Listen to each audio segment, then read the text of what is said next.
What is up, YouTube? Welcome back to my channel. Today I'm really excited because this video is going to be all about my Boa Imperators. Goliath is feeling a lot better. He gets to be out in the sunlight. The vet said that could be good for him to get some vitamin D, to get some fresh air. He's been kind of stuck in that big tub over there for a few weeks while he recovers from a respiratory infection. He's had his last dose of antibiotics. He's shed, he's eaten, so he's doing really well. But before we get started on this video, as usual, I want to give a big shout out to all of my patrons on Patreon who are donating to me every month. Thanks to all of my supporters. A big shout out to Jill, Jessica Gum, Suzette, all the people who send me all kinds of stuff all the time. We really appreciate you guys helping us in our sanctuary. We have officially been board approved to teach at our local city schools, and we have started the application to begin our nonprofit organization. So if you're looking for something to donate to this coming year, check us out. We're gonna need all the help we can get so we can get into a facility.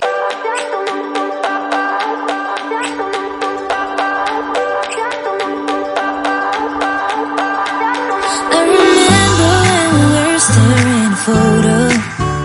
Don't forget the way you look me in the eyes, and I keep you in my heart. In my heart is where you are. I still think of you. I want you coming back. I remember when we were staring a photo. Don't forget the way you look me in the eyes, and I keep you in my heart. In my heart is where you are. I still think of you, I want you coming back. Now, back to Goliath. So Goliath is a rescue. He was surrendered to our local Humane Society back, let's see, about a month ago. We picked him up shortly after he got there. He was dropped off with 2 other surrenders. All 3 of them were in really bad condition, really poor health, very underweight. He is only 10 pounds, which he should be a lot more than that. He should be a lot more muscular than that. And all 3 of them had pretty severe respiratory infection. Goliath is a Boa Imperator. So these are a very heavy-bodied, muscular snake. They are in the genus Boa. Boa Imperator is in the family Boidae or Boidae. It depends on how you pronounce it. Everybody pronounces things differently. Tomato, tomato. Am I right, Goliath? So these guys are found in Mexico, Central America, South America, and west of the Andes Mountains. They have a lifespan of 20 to 30 years. So although they make really great pets, my Boa Imperators are some of my favorite snakes that I have. Be aware if you're looking for one of these that it is a lifelong commitment. Reptiles live a very long time. They're not like your cats and dogs. These guys will live sometimes half of your lifespan. So it is important to remember that when you are searching for the right reptile for you. Maybe something that lives 20 to 30 years isn't in your best interest because you don't have that kind of security. Also, something to be aware of is that they can get up to 12 feet long. They are a very heavy-bodied snake, so at their fullest size, they're very heavy and hard to handle. So always have a spotter with your larger constrictor snakes, and they're going to need a lot of space to live in if you're going to be housing one of these. Something I've noticed commonly, and also if you guys hear him, he's just whistling a little bit. He just got over a really bad respiratory infection. He's already had his 5th antibiotic. He's doing much better now, and the vet did say that it might be good for him to get out and get some sunlight today. So that is why I have him and only him. He will not be around any of my others, and I will disinfect myself before I go inside just to ensure that no one is getting infected with the respiratory infection. But he is over the hump. He's doing really well. Should not be contagious anymore, but still has a little bit of exacerbated breathing from all that he's been through in the last 6 months. So we are pretty sure that's about how long he had the respiratory infection. So if you guys hear him breathing like that, don't be alarmed. He is being treated actively for his respiratory infection, and he is almost recovered fully. His last antibiotic dose was yesterday, and the vet did say to get him out and get him some sunlight. So that is what we're doing by making this video, and I'm gonna let him kind of explore a little bit, maybe work some of that congestion up that's deep down in there that he hasn't gotten out yet, so we can break that mucus up and get him all the way healed and properly recovered. Anyway, something I noticed commonly with the Boa Imperators is that a lot of people mistake these for red-tail boas, Colombian red-tails. Something very distinct about the red tail, which is very different than the Boa Imperator, is the color of their tail. So the Colombian red tail are going to have a really, really bright red tail. And the reason for that is because they do dwell in trees. They are arboreal. So the color of their tail might look like fruit to smaller prey animals who will come and try to pick the fruit from the trees. And then that is how the snake ambushes its prey and gets its food. Boa imperators look very similar to the true red tails or the boa constrictors, the BCs. Boa imperators are not boa constrictors. They are not true red tails. So just to get that out of the way and clarify, a lot of you will say when you see him, oh my gosh, that's a beautiful red tail, but he is technically a Boa Imperator, which is a completely different species than the boa constrictor or the true red tail, the Colombian red tail boa. Because they are arboreal, they are going to need a lot of room to climb around. More of a taller enclosure than a wider enclosure. They are nocturnal, so they're going to be more active at night. So it is very essential that you give them a day and night cycle, which I think that's essential for any animal that you keep. But specifically the animals who are nocturnal, they should not have that light bulb on, producing light 24/7. They will not feel as comfortable to come out and dwell around their enclosures because they're not able to see as well in the light as they are in the dark. So the nocturnal species obviously are going to have much better night vision than they do in the daytime. So it is important to give them that night-day cycle to keep their circadian rhythm, and also to make sure that they are able to have that darkness at night so they can feel comfortable and confident to explore their enclosure properly. These are a tropical species, so they should be kept in around 60 to 70% humidity.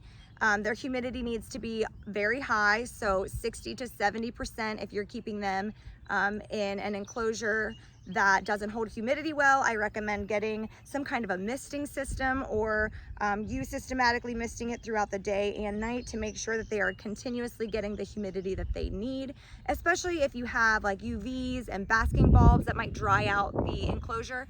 Personally, I like to use grow tents for my tropical species and the species who need a lot more humidity. It does help a lot. That plastic keeps the humidity in the enclosure.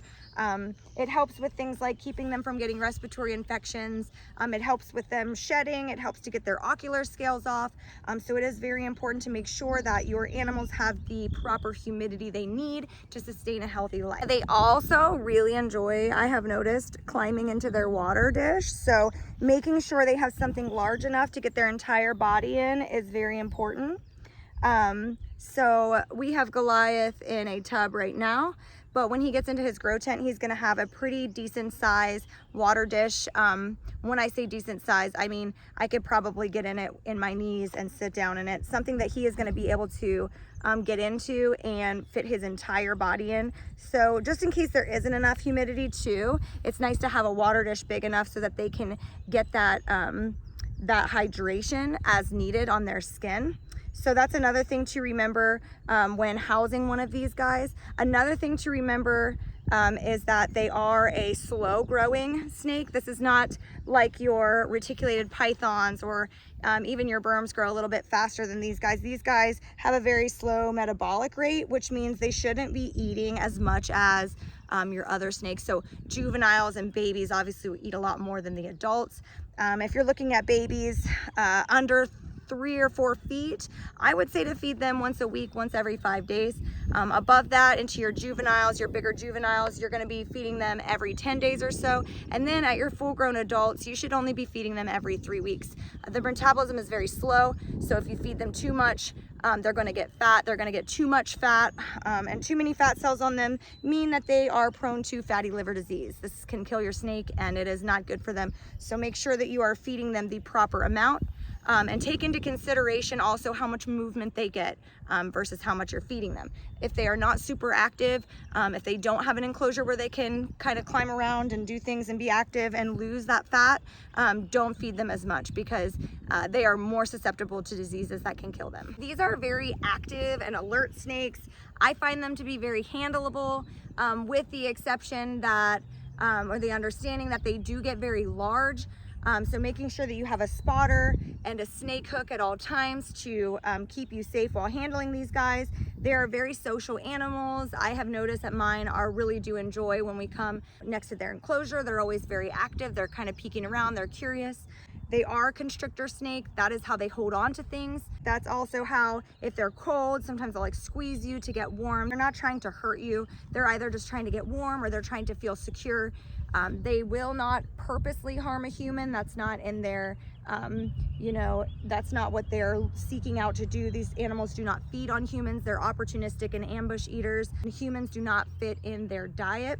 So people who say they're going to size you up and stuff like that, that is just simply not true. Snakes do not size up their prey. Oftentimes, actually, they stay pretty coiled up and wait for their prey to come to them.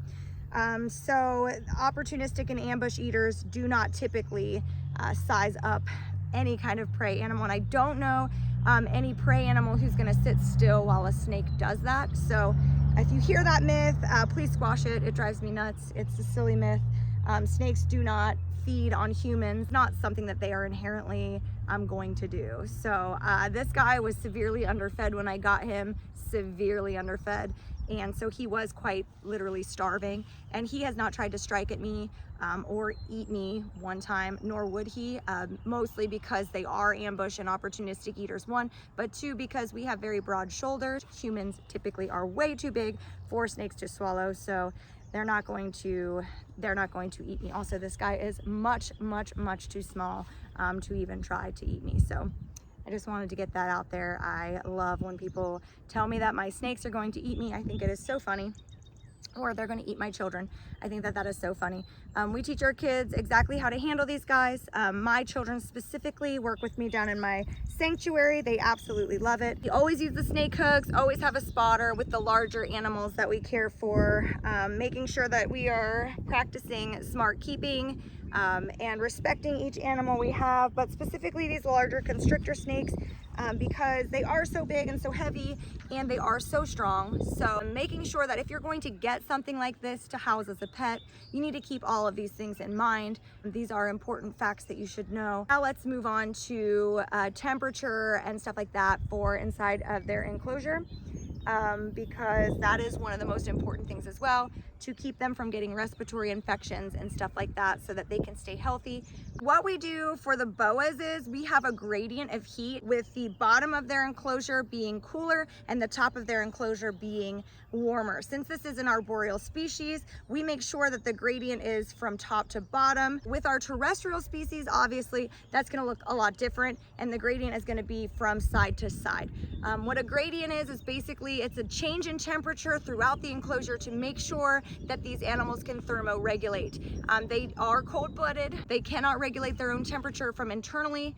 So we make sure that we have a gradient in their enclosure. So when they need to get warmer, they can go up towards the warmth. And when they need to thermoregulate and get cooler, they can go down into the cooler temperatures and change their body temperature from using their surroundings. If the enclosure is one temperature all the time, there is no gradient, they aren't able to thermoregulate. That can be very dangerous for them. They could get overheated, or they could potentially be too cold and get respiratory infections. So that is why a gradient is so important. And making sure you know the right temperatures for each species is also very important.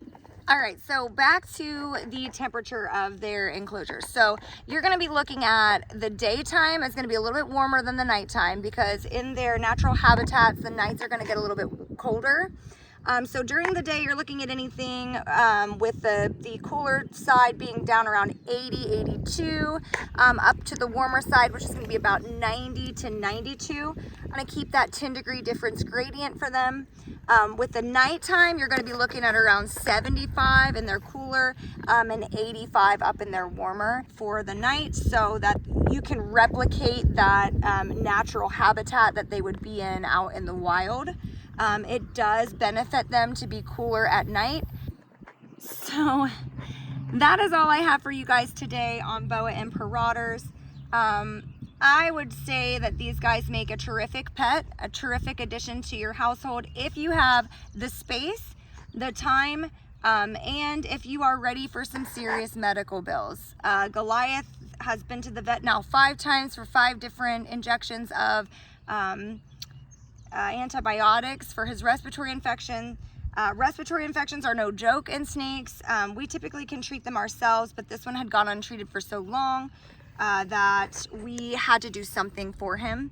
So making sure that you are ready for the exotic vet bills, and making sure that you understand the different illnesses, diseases, and disorders that these animals can get, so that you know what to look for. Making sure that their habitat, their husbandry, meeting the requirements they need, and making sure that they have plenty of room to not only grow, but explore and be happy and healthy. Okay, everyone, once again, thank you for watching. Make sure that you like, subscribe, and share this video. Check the link in the description for my merchandise. And make sure that you are following my other socials so that we can get our name out there and start this nonprofit organization with all the help that we need to get it started for these animals to live their best life. And again, thanks for watching.